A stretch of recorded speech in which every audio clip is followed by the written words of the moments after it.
자, 다시 녹화 버튼 눌렀고요. 죄송합니다. 다시 녹화 버튼 눌렀고, 이제 목소리 잘 들리시죠? 다시 해야겠어, 다시. 다시 아무튼 지금 시작한다 생각하고 시작하겠습니다.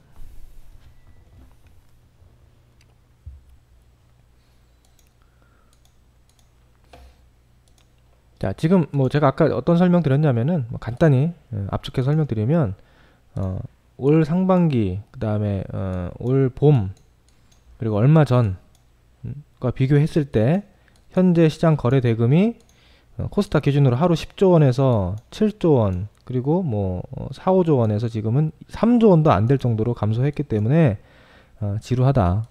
예, 지수의 등락을 떠나서 장중 변동성과 변동폭이 굉장히 줄어들었다. 그게 지루한 원인이다. 이렇게 이제 설명드렸고요.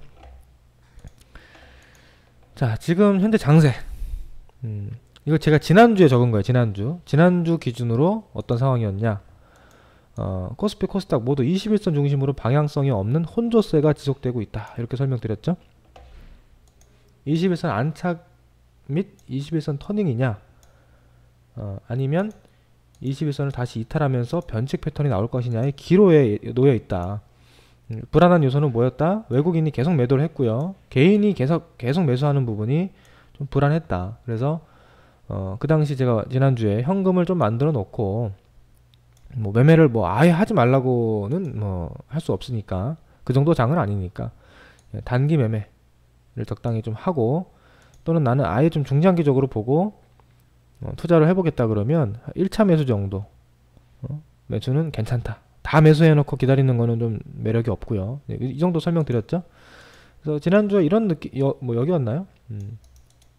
이런 상황이었는데 여기였구나. 결과적으로는 21선 안착하면서 좀 터닝이 나오곤 있어요. 현재까지. 그죠? 방향성은 없어요. 아직은 방향성 없이 왔다 갔다 하고 있는데, 그렇게 대응을 했으면 글쎄요, 뭐 그렇게 대응했어도 사실 쉽지 않은 장이긴 했는데, 결과적으로 뭐 그 이상의 방법은 없죠. 그 안에 종목 잘 골라서 매매하는 수밖에 없었는데요. 어떻게 잘들 하셨는지 모르겠습니다. 자, 그러면 오늘 현재 기준으로 시장은 어떻게 봐야 되냐. 지금은 이제 21선 위에 있어요. 21선 위에서 단기 수렴 패턴 완성 중이다. 이렇게 뭐 제가 매일 채팅방에서 뭐 계속 보여드리죠. 지긋지긋하게 이제 우리 보고 있는 요 그림이죠. 요거는 굉장히 너무 정석 패턴이라서 오히려 불안한 거예요, 지금. 자, 이게 이제 뭐냐. 뭐 초보자분들은 뭐 이런 것도 행수할 수 있어요. 보시면 이 변동이 주가라는, 항상 시세라는 것은 확산이 나오면, 이렇게 확 변동이 크게 나오면 그 다음에 이렇게 좀 축소합니다. 축소되고 다시 확산이 나와요. 이렇게 빵 나오면 또 뭐예요? 또 축소돼요. 이렇게 축소되는데, 이제 축소되는 흐름을 우리가 이제 수렴한다라고도 얘기를 합니다. 그럼 그 수렴 패턴이 지금은 요렇게 해서 이렇게 수렴하고 있죠. 그죠?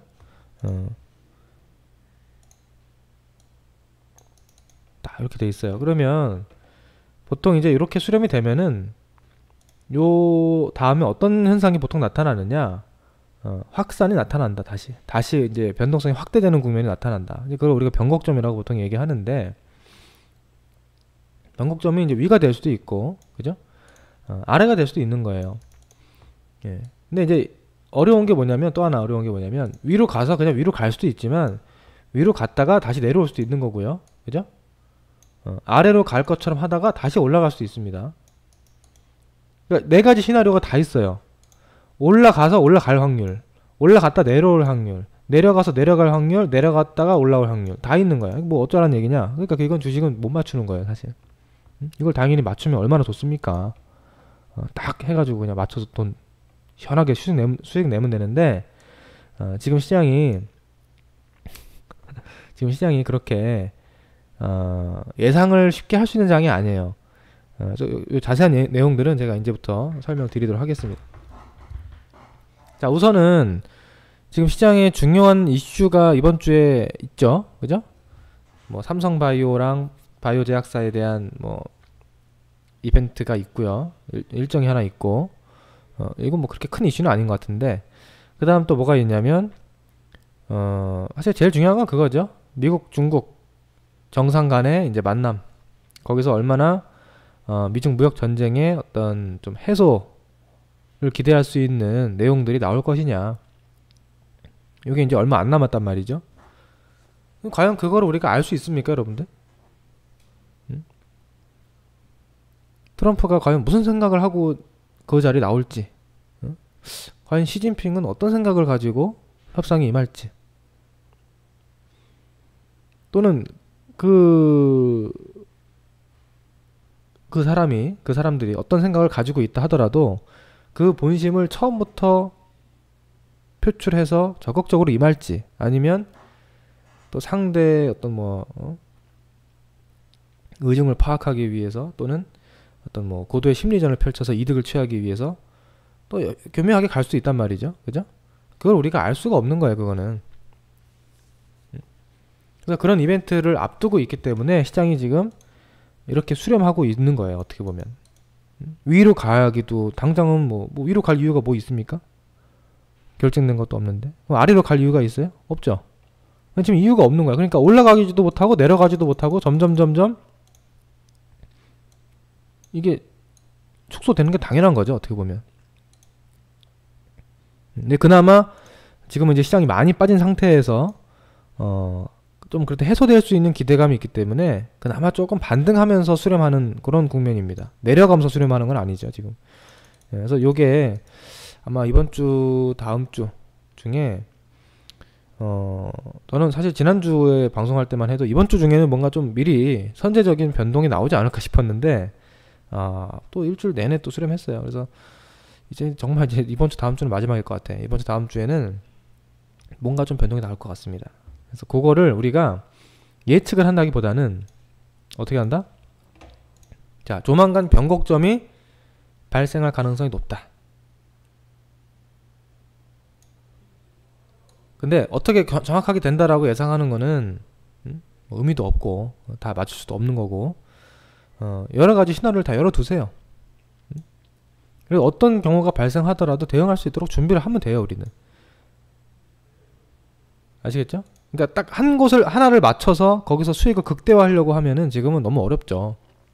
도박과 같은 느낌이 되는 건데, 다 한 가지 제가 이제 조건을 달았습니다.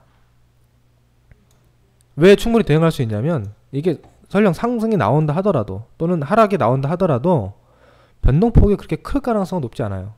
그러니까 확산이 나온다는 얘기가 좀 굉장히 크게 느껴질 수 있는데, 그렇게 제가 볼 때는 확산이 나와도 큰 확산은 안 나와요, 지금.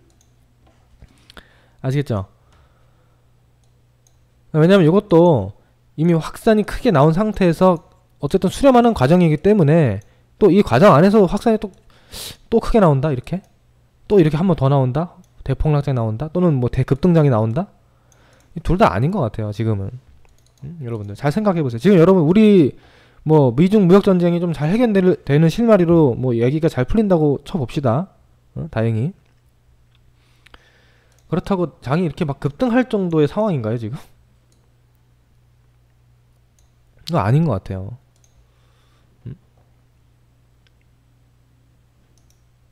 그런 상황이 아니에요. 지금 우리나라 경제 상황도 그렇고, 지금 중국이나 이런 것 쪽도 시장이 당장 급등을 기대할 만한 위치도 아니고요. 그렇다고 지금 올해 1년 내내 이렇게 하락장이 나왔는데 여기서 또 급락장이 나온다? 그것도 가능성 높지 않아요. 지금 이미 시장은 마치 2009년도, 2008년도, 2009년도를 떠올릴 정도의 급락이 이미 나온 거고요. 꼭 그 정도까지는 아니지만 지금 경제 위기 상황도 아닌 상황을 감안하면 거의 그 정도 온 거예요. 그죠? 그래서 안 가면 안 갔지 크게 빠질 상황도 아니다. 그래서 해봐야 조금 변동성이 나온다 해봐야 한 요정도, 아래는 요정도, 요 선 안에서 변동이 나올 가능성이 높아요. 이렇게 이렇게 나오든 이렇게 나오든. 그러면 결국 대응은 어떻게 되는 거냐면 조정시 매수고요. 조정시 매수. 반등 나오면 매도 관점이에요. 아시겠죠? 조정이 나오면 2000포인트 지금 2100인데 2000 초반선 2000 초중반 내려오면 다시 매수 관점이야. 이거는 다시 매수예요. 근데 만약에 2150 이상 올라간다, 2150 근처나 그 이상 올라간다, 이건 또 매도다.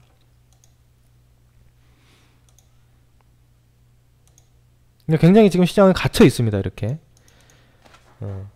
2150에서 2000포인트 정도의 박스권이에요. 뭐 제가 정확하게는 못 맞추죠. 뭐 2170이 될 수 있고, 뭐 밑에 2020이 될 수도 있는지, 뭐 2030일지 그건 정확하게 모르겠지만 대략 이 정도다.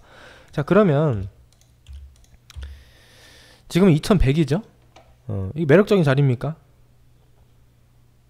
지금 우리가 주식을 해서 크게 수익을 욕심낼 만한 그런 상황은 아니다. 대신 종목에 따라 다르겠죠. 우리가 종목을 잘 고르면 뭐 그 안에서도 우리가 수익을 크게 낼 기회는 있겠지만, 평균적으로 우리가 지수를 추종하는 정도의 성과를 기대한다고 했을 때는 지금은 그렇게 막 매력적인 자리는 아니에요. 네? 오히려 저는 지금 자리는 뭐 폭락하는 것만 아니면 다시 내려오는 흐름이 한번 나왔으면 좋겠어요. 올라가면 할 수 없는데, 올라가면 뭐 적당히 좀 현금이 좀 확대하고 좀 팔 거 팔고 다시 기다려야지 뭐. 예. 이렇게 보고 있습니다.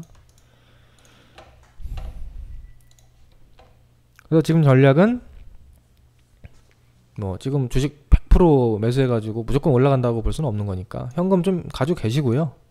예? 예. 단기 매매 해야 돼. 단기 매매. 지금 사서 뭐 큰 그림 뭐 그리는 거는 뭐 일부 종목에 국한된 얘기예요. 아니면 그냥 나는 12월은 그냥 큰 욕심 없다, 내년 상반기까지 가져가겠다, 그러면 중기 보유. 그런 종목은 중기 보유.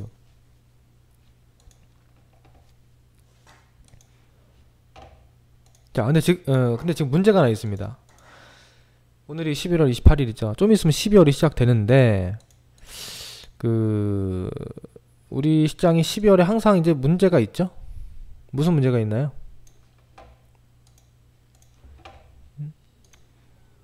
항상 우리 시장은 12월에 조금 고생하는 부분이 있어요. 네. 그렇죠.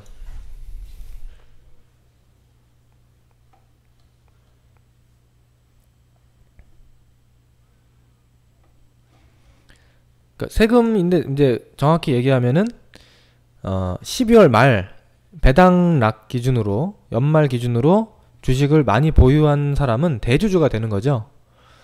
대주주가 되는데, 대주주가 되면 문제가 뭐냐면 다음 해에 주식을 팔아서 시세 차익을 남겼을 때 추가로 양도소득세를 냅니다.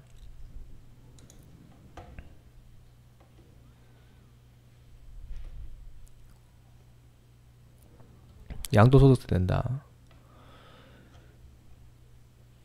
그러니까 이거 완전 이중과세예요. 이중과세. 예, 여기 참 문제가 많죠. 요 부분이 강화됩니다. 아시죠? 아세요?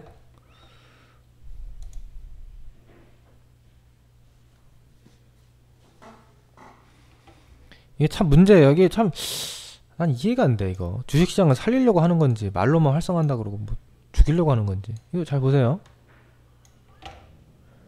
정부가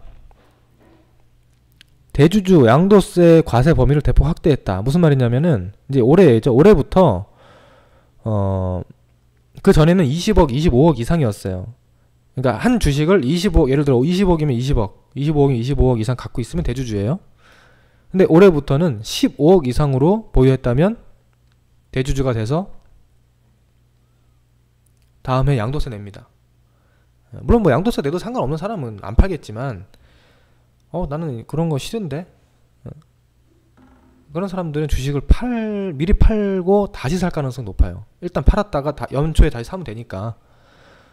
근데 문제가 뭐냐면 2년 뒤잖아. 2년 뒤 2020년에는 그걸 또 10억으로 낮춘대요. 환장하는 거예요. 이제 10억만 있어도 대주주야. 근데 더 문제는 뭐냐면 1년 지나서 2021년부터는 단 3억만 갖고 있어도 대주주가 돼서 양도세를 내게 만든다.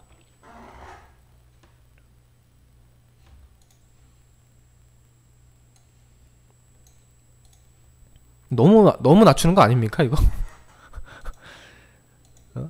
솔직히 뭐 10억, 20억이면 좀 큰 돈인데 3억 정도로 낮추면 조금 이제 돈 있는 분들은 속된 말로 개나 소나 대주주 될 수 있는 거예요. 대주주가 아마 우리나라에 뭐 몇천 명, 몇만 명 되겠네. 뭐 몇십만 명 될 수도 있겠다 잘못하면. 그죠? 2021년이면 얼마 안 남았는데 지금 이런 식으로 가거든요. 정부 정책의 기조가 어떻게든 세금을 걷어내려고 하는, 머리를 잘못 썼어. 차라리 이거를 좀 오히려 장을 부양해서 거래세를 늘리는 게 세금이 더 많이 거칠 텐데, 이건 이렇게 하면 문제가 뭐냐면 항상 12월은 보세요. 코스닥 12월 하락하죠. 2016년도 이때는 그나마 좀 낫네. 이거 코스피구나. 코스닥 다시 봅시다. 작년에도 12월 눌렸어요. 장이 한창 잘 가다가 12월 눌려요. 왜? 12월 달은 이 대주주 피하는 매도세가 확 나오거든요. 한번.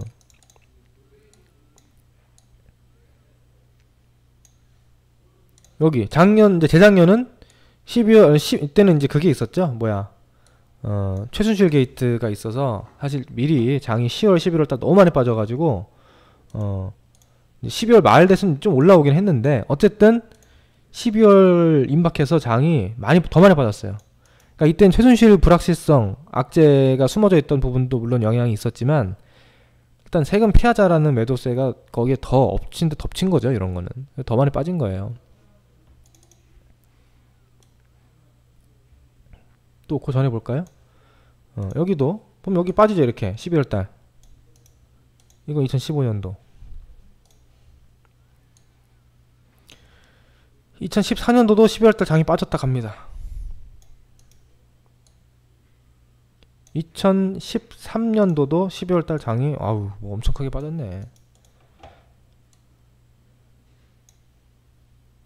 2012년도도 좀 빠지긴 빠졌는데 돌렸죠. 2011년도는 그렇게 많이 빠지진 않았네요. 근데 어쨌든 한번 중간에 여기 한번 나왔네. 그러니까 보면 12월달이 장이 우리나라가 좀 불안한 거예요. 그런 수급적으로 팔아야 되는 매물이 나오니까. 근데 무조건 뭐 대폭락이 나오는 건 아닌데, 예를 들어서 지난 해처럼 이렇게 강세장에서는 뭐 눌림목 조정 정도죠. 사실은 이거는 눌림목이라고 볼 수 있고, 또 이때처럼 미리 10월달, 11월달 장이 미리 폭락해 있으면 12월 뭐 조금 빠지다가 미리 올라오는 경우도 또 있습니다. 예. 그쵸, 우버님. 제가 얘기하는 거는 연말이 아니고 12월 얘기하는 거예요. 12월. 연말은 뭐예요? 연말은 12월 말에 가요. 연말이지. 연말엔 좋아져요. 왜? 연말엔 왜 좋아질까요? 다시 보세요.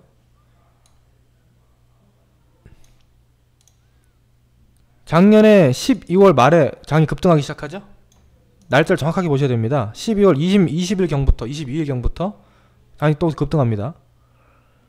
여기서 보면은 12월 말부터 또 장이 올라요. 이렇게. 예.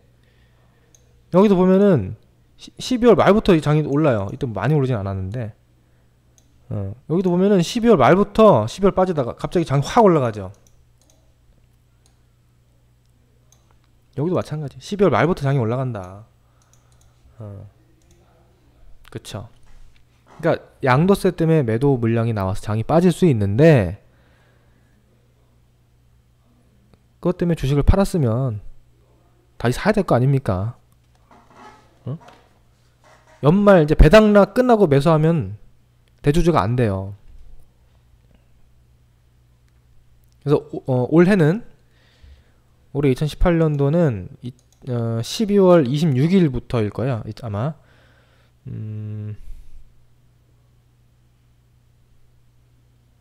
26일 26일 날 매수를 하고 또는 26일 날 보유를 하고 넘어가면 배당을 받을 수 있거든요. 그러니까 27일부터는 주식을 사도 대주주도 안 되고 배당도 못 받아요. 왜? 주식은 플러스 2일 뒤에 결제되는 시스템이기 때문에 27일날 12월 27일날 매수를 하면 1월 1일날 산 게 되는 거예요. 그러니까 2019년도 산 게 되는 거죠. 그래서 연말에 가는 겁니다. 자, 그러면 여러분 대충 밑그림 잡히죠? 여러분들 이런 걸 그래도 기본적으로 이런 걸 알고 하는 거랑 모르고 하는 거랑은 천지 차이입니다. 12월달 초중순에 막 들이댈 필요 있어요? 그렇게 막 무리하게? 딱 봐도? 좀 제가 얘기하잖아요. 뭐 올라가도 크게 못 올라갈 것 같다. 어차피 올라가면 어차피 팔아야 된다. 내려오면 매수인데 올라가면 좀 팔아야 된다. 거기다 12월에 대한 어떤 그런 수급적인 불확실성도 있다. 지금은 그렇게 욕심낼 때는 아니에요. 뭐 물론 매매를 절대 하지 말고 무조건 쉬어라. 뭐 그것도 하나의 방법이 될 수는 있지만 그걸 제가 강요할 수는 없으니까. 왜냐면 오늘도 어제도 수익 나는 종목은 있거든요. 뭐 그런 상황인데 무조건 하지 말라고 할 수는 없는 거죠. 그죠? 대신에 너무 욕심낼 필요는 없어요. 지금은 어쩔 수 없어. 자, 그러면 우리가 좀 그렇게 적당한 욕심을 좀 비우고 매매를 해서 12월만 잘 견디면 또는 뭐 12월 저점 매수 기회를 또 잘 잡게 된다면 이번 연말 연초 또 1, 2월 달 거기서는 또 기회 구간, 수익을 좀 낼 수 있는 구간이 단기적으로 찾아올 수 있다. 이겁니다. 자, 여기까지 이해되시면 3번.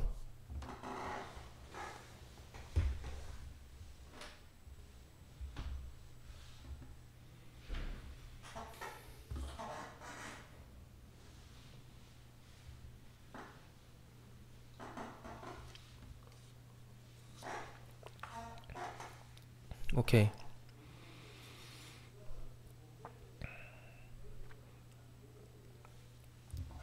자, 그리고 한 가지 좀 더 팁을 드리면요. 그 양도세 대주주 기피 때문에 매도하는 종목들은 뭐 전체적으로 나오겠죠.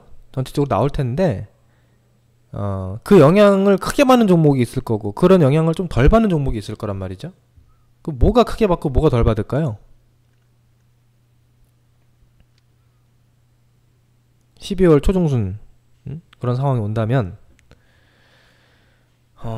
아무래도 대형주가 좀 덜 영향을 받죠. 왜?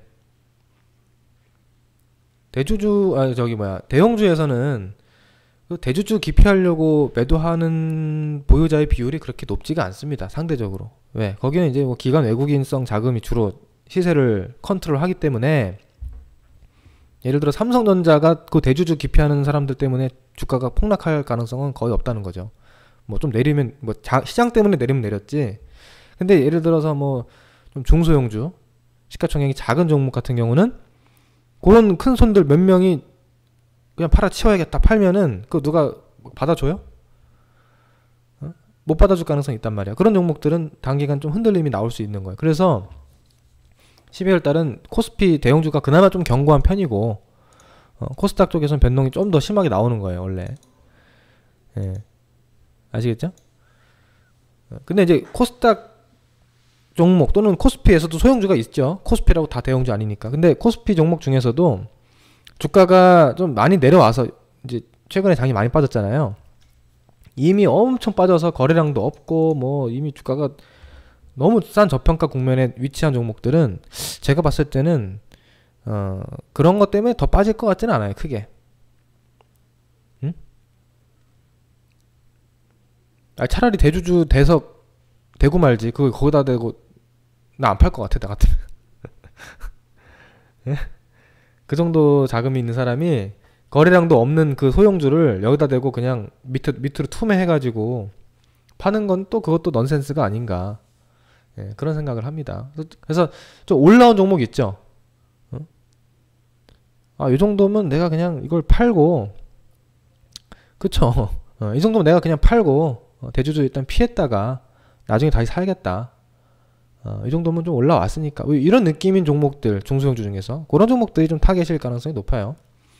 그래서 뭐 이거는 종목마다 다 상황이 다르기 때문에 뭐는 각 종목마다 제가 다 맞출 수는 없지만 그런 느낌으로 상상을 하시고 보시면 좀 더 도움이 되지 않을까 싶습니다. 그리고 오히려 대형주 중에 낙폭과대 종목들은 반대의 경우가 있다 그랬어요. 반대. 뭐냐면 연말에 또 반대로 매수를 해야 되는 상황이 있어요. 뭐가 매수를 해야 되냐? 공매도가 많이 쌓여있는 종목 같은 경우에는 반대로 매수를 해서 그 공매도 잔고를 줄여야 되는 입장인 뭐 기관이라든지 외국인 또는 큰 선 세력이 있습니다. 공매도도 잔뜩 쌓아놓고 연말 맞이하면 거기에 또 안 되는 부분이 있기 때문에 그리고 또 이번에 그 연기금에서 대차 또 안 한다고 했죠. 이번 연말까지 또 그런 부분들이 작용해서 그래서 아마 최근에 셀트리온 쪽이라든지 뭐 이런 쪽이 좀 괜찮지 않았나 그렇게 생각이 돼요. 그죠? 최근에 코스닥 지수 올린 게 거의 셀트리온이잖아요. 셀트리온 헬스케어.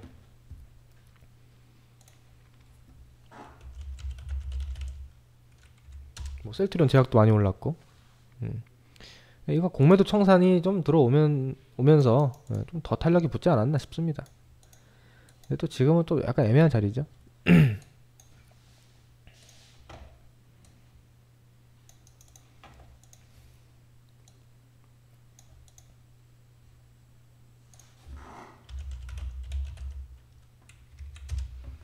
셀트리온 헬스케어는 아직 좀 자리 남아있는데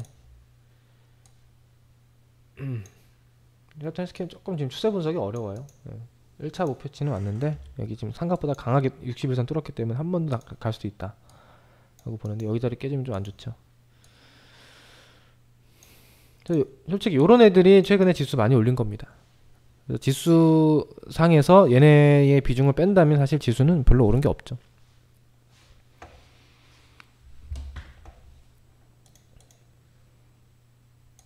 참 시장이 어려워요. 그러니까 결과적으로 우리가 11월 이때 언제입니까? 10월 2주 전에 그때 한창 삼성 바이오로직스 거래 정지가 막 나오면서 시장이 아수라장이 한번 됐을 때 그때 셀트리온 헬스케어를 딱 사가지고 가만히 있었으면은 제일 좋았죠. 그죠? 셀트리온 제약이라든지 이런 거 사가지고. 근데 현실은 어때요? 현실은 그때 가장 무서워서 팔고 싶었던 종목이 삼성 바이오는 뭐 거래가 정지됐으니까 팔지 못하니까 이런 걸 팔고 싶죠. 아이고 이거 바이오 큰일 나는 거 아니야? 꼭 그런 상황에서 이런 또 큰 시세가 나온다. 제가 그쪽 그 바이오 종목 이제 뭐 다 반영됐으니까 이제 뒤늦게 쫄지 말자. 너무 부정적으로 보면 안 된다라고 했는데 또 이렇게 얘네들이 이렇게 급등할 거라는 것도 생각 못했죠. 그죠? 또 재료가 있었어요. 호재가 나왔죠, 호재가. 자, 이렇게 해서 오늘 제가 뭐 시장 얘기는 뭐 길게 할 거 없고 이 정도면 다 정리됐어요. 여러분 앞으로 어떻게 대응을 해야 되는지 그리고 12월을 우리가 앞두고 어떤 마음가짐으로 봐야 되는지 이렇게 좀 설명드렸고 남은 시간은 뭐 종목 상담을 좀 해볼까요 또? 아니면 뭐 질문. 오늘은 제가 1시간 안에 무조건 끝내겠습니다.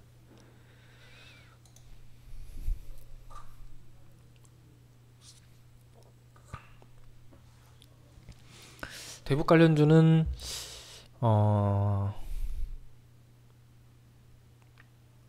글쎄 연초라는 것도 참 너무 범주가 넓어가지고 뭐 정확한 기간은 잘 모르겠어요. 언제 좋아질지. 근데 사실 최근에 대북주가 또 많이 올랐죠. 올라온 종목들은. 그러니까 예측이 참 힘들어요. 타이밍 예측이라는 게. 네. 비목누니님 배당주 제가 말씀드릴게요. 좋은 질문이네. 최근에 부산산업 이런 거 다 올라왔잖아요. 그러니까 철도 관련 호재가 최근에 갑자기 또 부각이 되니까 올라온 건데 참 예측이 힘든 겁니다. 그러니까 대북주는 좀 막연하게 좀 들이대야지 좀 그러니까 리스크를 감수해야 수익이 나오는 영역인 것 같아요. 매매용으로는 괜찮을 것 같아요. 매매는 하세요. 차트상 뭐 시그널이 들어왔다. 그럼 매매 하셔야지 뭐. 대신에 뭐 이건 또 언제 어떤 이슈가 나올지 모르기 때문에 뭐 좀 안전하게 예측을 해가지고 뭐 그렇게 매매하는 투자하는 거는 조금 그렇고, 만약에 내가 매수한다면, 매수해서 기다린다면 지금 이미 올라온 종목보다는 조금 아래권에 있는 종목 중에서 해보는 게 지금은 좀 낫지 않을까 싶습니다. 그리고 이제 내년에 이제 뭐 북미 2차 정상회담이 좀 가셔야 되면 그때 전후로 움직이겠죠. 네.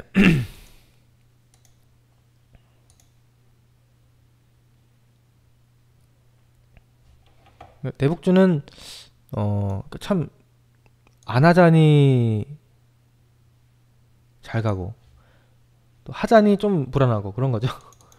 근데 잘 보시면 지금 시장에서 장이 굉장히 안 좋기 때문에 그나마 추세가 살아있고 저점이 안 깨지고 살아있는 종목은 대북주밖에 없어요, 거의.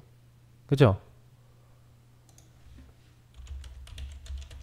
아직 보세요. 지금 셀트리온도 저점 깨지고 하락 추세로 가고 있는 상황이에요, 현재는. 뭐 다시 나중에 상승 전환 뭐 할지 모르겠지만 일단은 하락 추세란 말이에요. SK 하이닉스도 지금 하락 추세에 걸려 있습니다. 여기 위협하고 있고. 이건 안 좋은 거예요. 네. 현대차 뭐 이런 거 뭐 말할 것도 없고, 뭐 철강 뭐예요? 뭐 포스코 다 지금 죽어 나가고 있죠. 그죠? 하락 추세 걸렸지 지금 완전히. 예. 보면은 그나마 살아있는 게 대북주예요. 한일현대시멘트?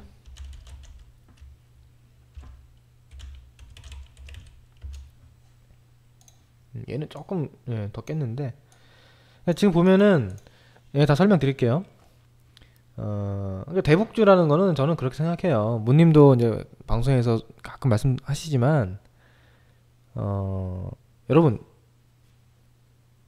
우리 시장에 또는 미국의 주도 섹터, 항상 주도 섹터라는 건 있단 말이죠.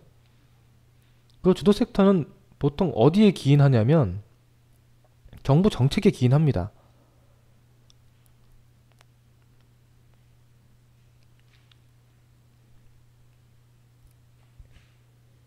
정부 정책이 어디 쪽에 집중하느냐? 뭐 대기업, 친기업 정책을 펼쳤던 뭐 이명박 정권 때는 대기업들 잘 갔죠, 그죠? 뭐 과거에 뭐 김대중 정권 때는 IT, 닷컴 이런 거 육성한다, 벤처 육성한다. 그때 닷컴 버블이 또 크게 나왔었고. 결국 정부 정책이 제일 중요해요. 근데 이번 정부는 뭡니까? 이번 정부는 사실은 대북이잖아요, 대북. 남북 경협이 제일 우선이란 말이에요. 이번 정권은 대북주가 주도주가 될 수밖에 없는 거예요, 사실은. 이론적으로.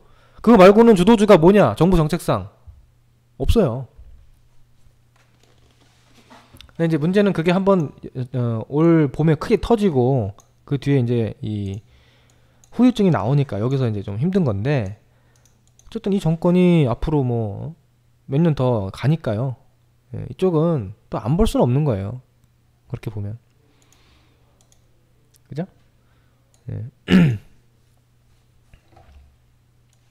뭐 이쪽을 비중을 너무 크게 하는 건 또 위험 부담이 있을 수 있고요. 일부는 해보시면 적당하지 않을까.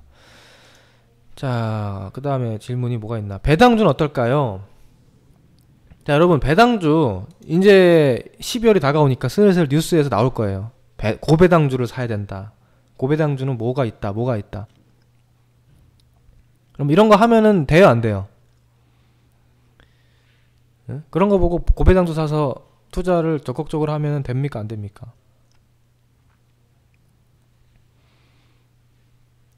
정확히 말하면 될 수도 있고 안 될 수도 있겠죠. 무조건 안 되진 않겠지만 제가 봤을 때는 보통 안 됩니다. 제가 정확한 이유로 보여드릴게요. 여러분, 대표적으로 고배당주 뭐예요? 우리나라의 좀 전통적인 고배당주 소문난 거.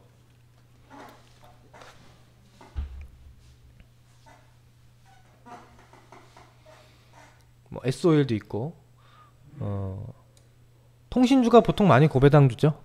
통신주, KT, 뭐 SK텔레콤, 예. 하이닉스? 하이닉스 고배당주인가 요즘에?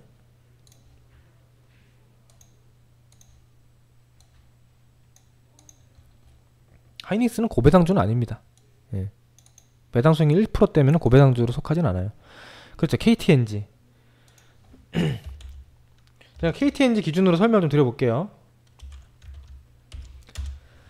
자, 보세요. KTNG는 배당 수 이게 이제 이것만 보시면 돼요, 여러분들이. 배당 수익률이라는 거예요, 이게. 이게 뭐냐면 2013년도에 4.3%, 2014년도에는 4.47% 이런 식으로 연말 기준 그 시가총액 대비 몇 프로의 배당을 했느냐 이거예요, 한마디로. 그러니까 내가 예를 들어 KTNG를 1억을 갖고 있었다. 1억을 갖고 있었다 그러면 430만원 배당을 받았고요. 여기서는 447만원 배당을 받은 거예요. 작년에는 1억을 갖고 있었으면 연말 기준으로 얼마를 받았다?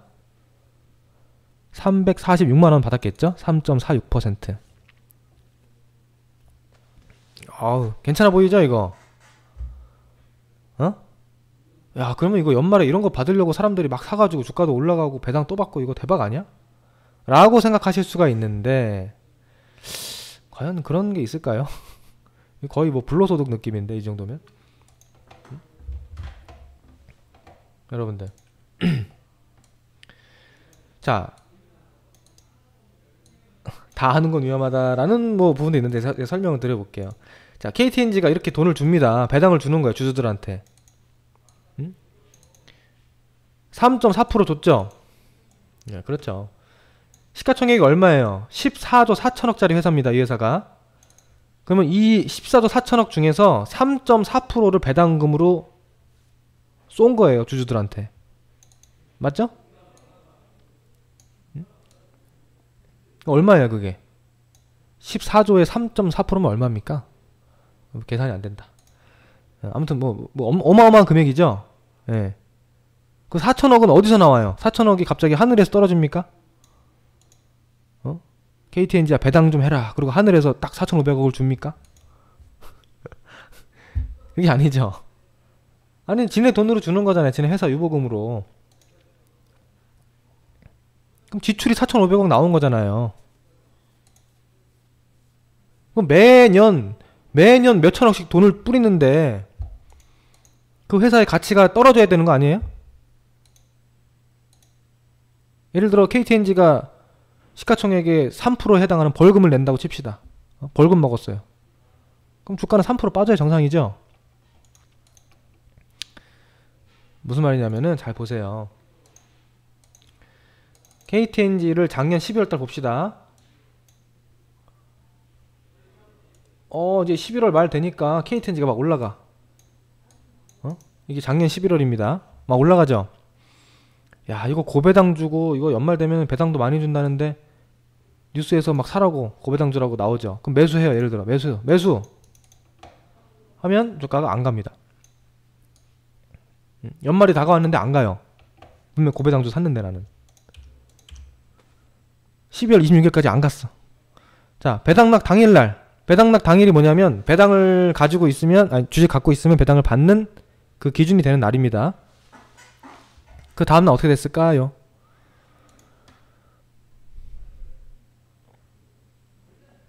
아침에 시초가가 마이너스 3.7% 빠져 시작하네요? 왜? 아니, 돈 준 만큼 뱉어야지. 응? 회사에서 3.5%를 갖다 돈을 뿌렸으면 주가가 3.5% 빠져야지. 뭐 그게 아니면 뭐예요? 돈을 아무리 뿌려도 주가가 안 빠진다. 그건 뭐예요? 그게 창조경제죠, 창조경제. 그럴 리가 없잖아. 그죠?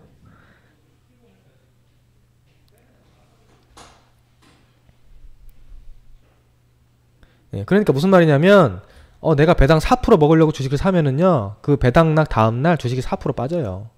그러니까 별로 의미가 없는 거야. 응? 별로 의미가 없는 거야, 의미가 없는. 그러니까 그런 거 할 거면 어떻게 되냐면 미리 한 9월 10월 달에 쌀 때 사놓고 고배당주로 부각이 된다고 했을 때 좀 올라올 때 적당히 팔고 나오고 그냥 끝내야 돼. 응? 그 뒤까지 막 끝까지 뭐 하려 그러면 뭐 더 가는 종목도 있겠죠, 가끔. 그죠? 뭐 정말 연말에 뭐 좋은 내용이 있어서 더 가는 종목도 있겠지만 보통 그렇지 않더라 보니까. 그럼 배당이라는 건 뭐냐면요. 배당이라는 건 뭐냐면 내가 KTNG라는 주식을 장기 투자하잖아요. 그러니까 이 회사는 어쨌든 매년 저렇게 몇 천억씩 배당을 주고 주가가 빠지고 해도 장기적으로 주가가 올라가잖아요. 어쨌든 돈 성장을 하니까 조금씩이라도. 그럼 내가 이 회사에 투자를 장기 투자를 할 때 사실 많이 안 올라요, 주가가.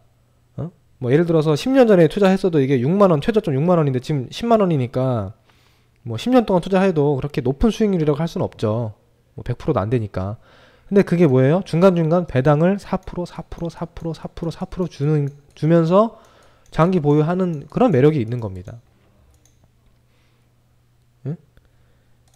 장기 투자자들이 이제 배당 가져가는 거지, 뭐 단기적으로 배당 노린다고 하는 거는 안 되는 거예요, 잘. 아시겠죠? 네. 결과적으로 이때 배당 4% 먹으려고 샀으면 몇 프로 손실 본 거야, 이게 도대체. 응? 10% 손실 보잖아요, 잘못하면. 아주 의미 없는 매매 되는 거죠. 아시겠죠? 근데 가끔씩 그런 거 있어요. 가끔씩 뭐가 있냐면 저렇게 아예 배당을 많이 주는 종목 말고 배당을 한 1%, 2% 내외 주는 종목 중에서 저렇게 배당락 당일날 하락이 잘 안 나오는 종목도 있어요. 그러니까 고배당주라는 인식이 없는 거지. 배당을 좀 꽤 주는 편인데 별로 고배당주가 아니라는 인식이 있으면 배당은 받는데 별로 주가 안 빠지는 경우도 간혹 있습니다. 그런 종목 잘 찾아보세요. 근데 뭐 이번에도 꼭 그런다는 보장이 없어가지고 별로 의미 없어요, 그런 거. 그렇게 해봐야 뭐 배당 몇 프로 준다고. 배당을 뭐 1%, 2% 주는데 그 시간에 좋은 종목 단타 매매해서 3% 먹는 게 나을 수도 있는 거야. 됐죠?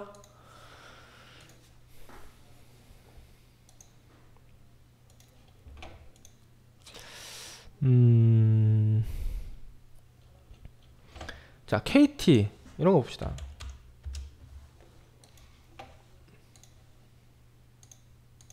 KT도 대표적으로 이제 고배당주에 속하죠. 예, 작년에 3% 줬네요. 3.3%면은 그래도 고배당주인데 은행 이자보다 높으니까. 그러니까 이런 것도 이제 최근에 가는 이유가 좀 그런 부분이 있다고 보시면 돼요. 고배당주라는 어떤 그런 관심을 가지면서 반등하는 부분이 있고요. 또 하나 뭐가 있을까요?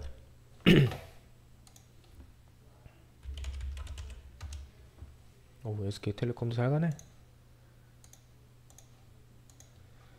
통신주가 잘 가는 이유, 고배당 말고 또 하나 이유가 있습니다.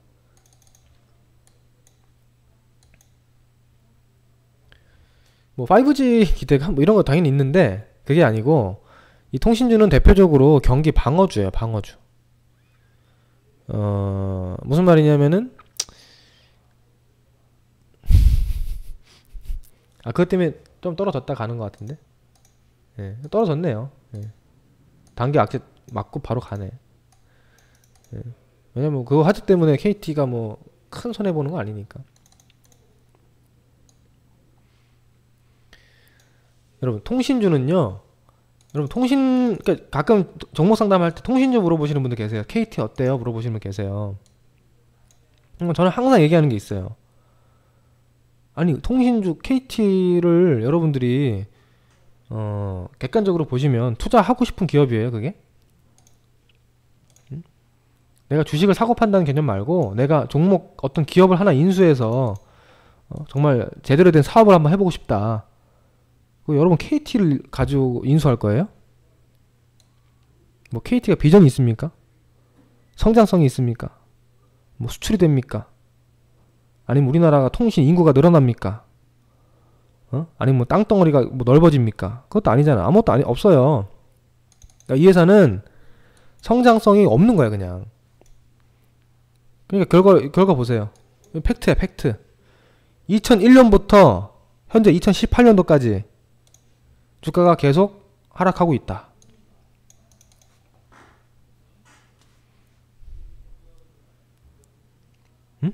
왜 하락할까요? 꿈이 없잖아요, 얘는. 그냥 뭐 아무것도 없는 거예요, 이 종목은. 그냥 돈을 벌긴 버는데, 뭐 나라에서 통신료 인하하라 그러면 인하해야 되고, 뭐 과징금 때리면 과징금 맞아야 되고, 서로 땅 따먹게 하는 거잖아. SK랑 LG랑 KT랑 한정된 인구 안에서 고객을 서로 뺏어가려고 막 하고 있죠. 그죠? 그런 회사가 무슨 성장을 하겠습니까?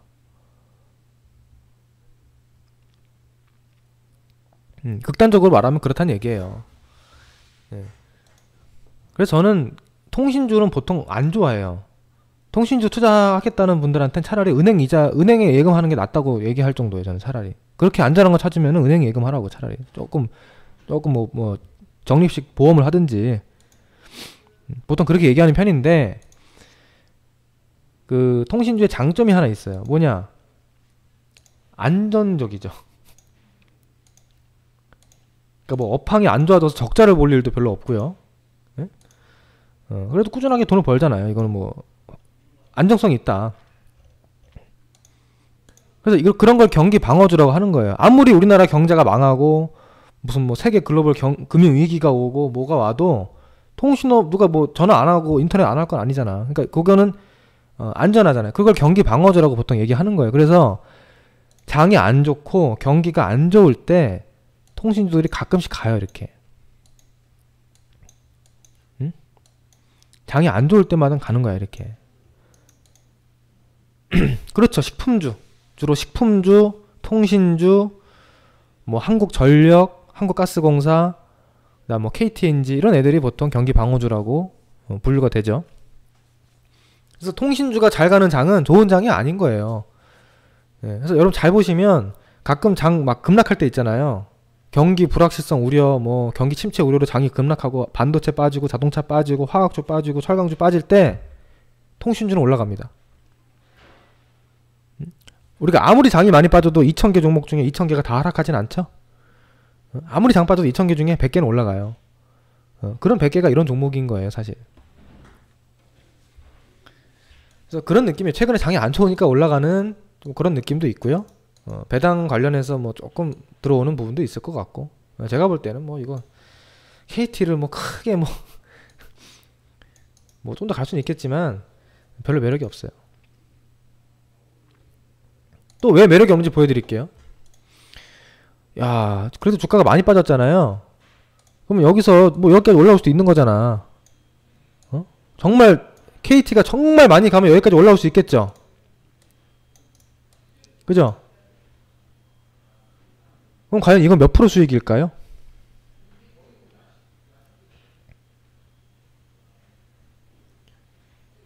여기서부터 여기까지 가도요. 여기 위에 보이죠? 15% 정도밖에 수익이 안 나옵니다. 뭐 많이 먹어봐야 18%네. 무슨 말이냐면 보통 중소형주 중에서 이런 모양에서 전고점까지 가면 이게 보통 수익률이 30% 40% 나온단 말이에요. 근데 이거는 여기까지 가도 10%대 수익밖에 안 나와. 그거 뭐하러 이걸 해요? 여러분은 뭐 돈이 뭐 몇 억 있으면 안전하게 하려고 하겠지만 그 보통 개인 투자자들이 예, 그러니까 무슨 말이야, 이게 변동성이 작다. 등락폭 자체가 작다. 그 얘기예요. 그러니까 전혀 매력이 없는 거지. 그죠? 예, 오늘 이렇게 장대 항목 나왔는데 몇 프로 오른 거예요? 2% 올랐잖아. 아, 보통 종목 이 정도 올랐으면 이거 한 6%, 8%짜리 양봉일 텐데 10%짜리 양봉일 텐데 2%짜리잖아 이거. 별로 매력이 없다. 이런 종목이 많아요. 잘 보시면. 이런 내용을 잘 보고 해야지 그냥 뭐 차트가 좋네 이렇게 하면은 나중에 봤더니 이거 뭐 꽝인 거야. 또 질문이 뭐가 있었죠? 아, 일진 머티리얼즈. 일진 머티리얼즈는 지금 굉장히 시그널이 안 좋은 모양이 나왔습니다. 야, 이거 뭐 엎친데 덮쳤는데? 자, 이 차트 분석, 이 추세선 분석 보이죠? 나 요 분석 이해가 된다. 여기 전저점 깨진 거 이해가 된다. 여기 지지선 깨진 게 이해가 된다. 그럼 이거 안 보여요? 이거를 제가 꼭 이렇게 그려드려야 보이는 거예요? 이 정도는 그릴 줄 알아야 돼, 이제. 예. 물론 뭐 이렇게 하다가 다시 좋아져서 뭐 올라갈 수도 있겠지만 너무 그건 무모한 기대다. 예. 아 그래요? 예. 공부 좀 하셔야 돼요, 초보분들은. 이거는 굉장히 안 좋은 시그널입니다. 제가 오늘 체험반에서 강의했던 종목 중에 하나가 이런 건데,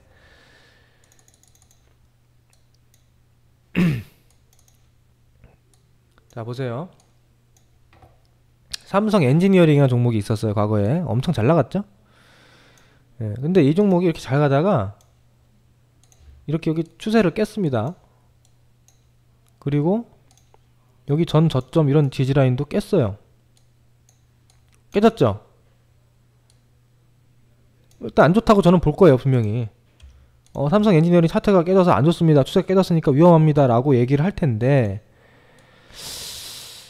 그래도 좋은 종목인데 이거 그래도 한 10만원 정도 빠지면 그래도 올라가지 않을까? 이 정도 올라오면 그래도 가지 않을까요? 삼성 엔지니어링 좋은 회사인데. 왜냐면 여기서 이렇게 3년 동안 올라가는 걸 봤으면 이게 안 좋다고 보기가 힘들어요. 그죠? 그래서 매도 안 하고 버티는 경우도 있고요. 또는 오히려 매수를 하는 경우도 있을 수 있어요. 난 근데 차트 깨졌다고 하는데 나 몰라, 일단 사야겠다, 사봐야겠다. 이거 16만원까지 가다가 10만원 왔으면 엄청 싼데. 자, 결과 어떻게 됐습니까?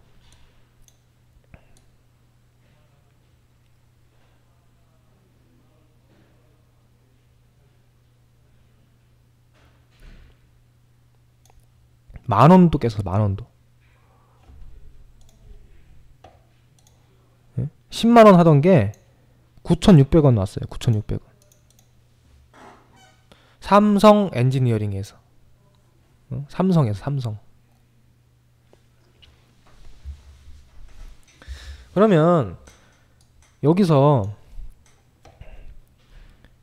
기업 분석을 통해서 어떤 객관적인 연구를 통해서 이 종목이 앞으로 만원까지 급락할 거라는 거를 알 수가 있습니까? 앞으로 몇 년 안에 이 종목이 만원 간다라는 거를 예상할 수 있는 방법이 있어요?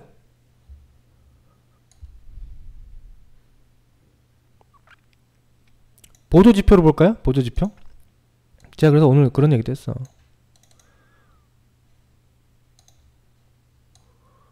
스토캐스틱 볼까요? 스토캐스틱 슬로우. 이런 자리에서 보잖아요. 보조지표 백날 연구해봐야 다 오히려 독이야, 독. 보조지표는 팔지 말라고 여기 알려줘요. 응? 과매도 시그널, 이거 매수 시그널로 보여주죠, 매수 시그널로. 보조지표에서 절대 알려주지 않습니다. 오히려 손절매를 방해하는 거야, 이거는. 낙폭과대 시그널도 다 매수 시그널 알려주죠. 네. 이거를 피하는 방법은 딱 하나밖에 없어요. 그냥 추세 깨지고 전저점 깨진 종목 매도 치고 도망가는 거 말고는 이거를 피할 수 있는 방법이 없어. 이해되시면 1번.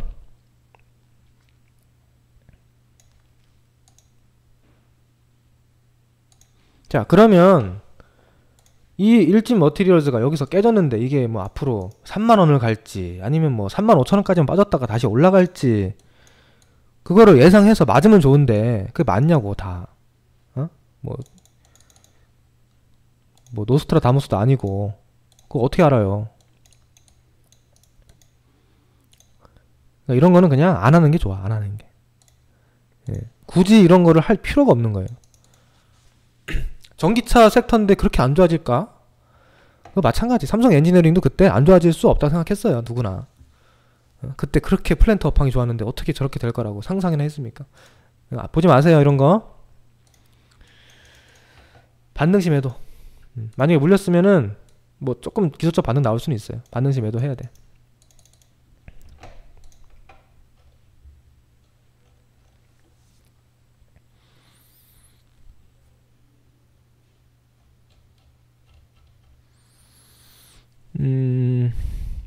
질문은 다 제가 답변 드린 것 같네요, 그래도.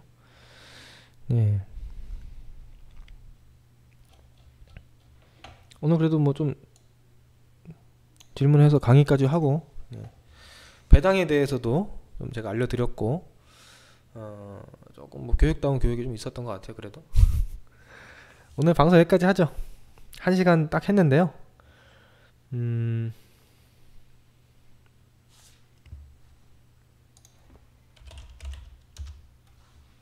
음식료, 그냥 음식료 괜찮네. 자, 이제 12월 들어갑니다. 다음 주부터 12월인데 여러분들이 아무튼 12월 달은 조금 조심해야 될 부분이 있다라는 거 아까 설명드렸으니까요. 오늘 방송 늦게 오신 분들, 중간에 못 들으신 분들은 녹화 방송을 꼭 보세요. 예, 꼭 보시고 사실 뭐 녹화 본다고 뭐 수익이 크게 나는 장은 아닙니다. 지금 예, 어차피 수익 내는 장은 아니야. 잘 견뎌내서 포커스를 12월에 두지 마시고 연말 연초로 두세요. 수수님 또 오셨네. 수수님 항상 5시에 바쁘신가 봐요. 예? 그래서 일 끝나고 6시에 오시는 것 같아.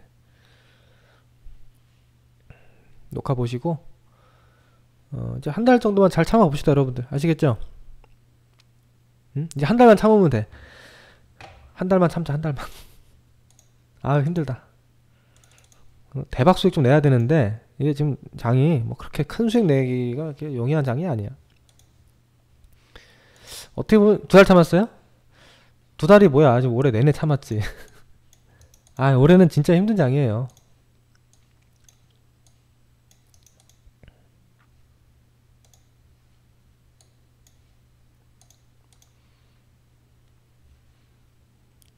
정말 힘든 장입니다. 올해 힘든 장 잘 경험하셨는데 이제 여기 와서 포기하지 마시고 이제 여기 와서 포기하면 진짜 안됩니다. 포기하시면 안됩니다. 이제 와서 좀만 더 참으면 돼요. 좀만 더. 여기 이제 조금 왔다갔다 수렴하고 여기 이평선 여기 뭐야 61선 121선 21선 이렇게 와서 모아놓고 주가 왔다갔다 수렴하다가 나중에 이제 방향성 딱 걸리면 그때부터는 조금 좋아지는 거예요. 아직 좀 걸리기 아직도 많이 남았다. 근데 이거 언제 넘어가냐. 아주 여러분들 큰 상승장은 좀 오래 기다려야 돼. 예. 아직도 멀었어. 근데 그래도 조금 매매를 해볼 만한 장은 이제 올 것 같아요. 연말 연초에. 아시겠죠? 아직도 멀었네. 자, 오늘 방송 여기까지 하겠습니다. 수고들 하셨고요. 좀만 화이팅 하시고 저는 다음 방송 때 또 뵙겠습니다. 다음 주 수요일에 뵙겠습니다. 네.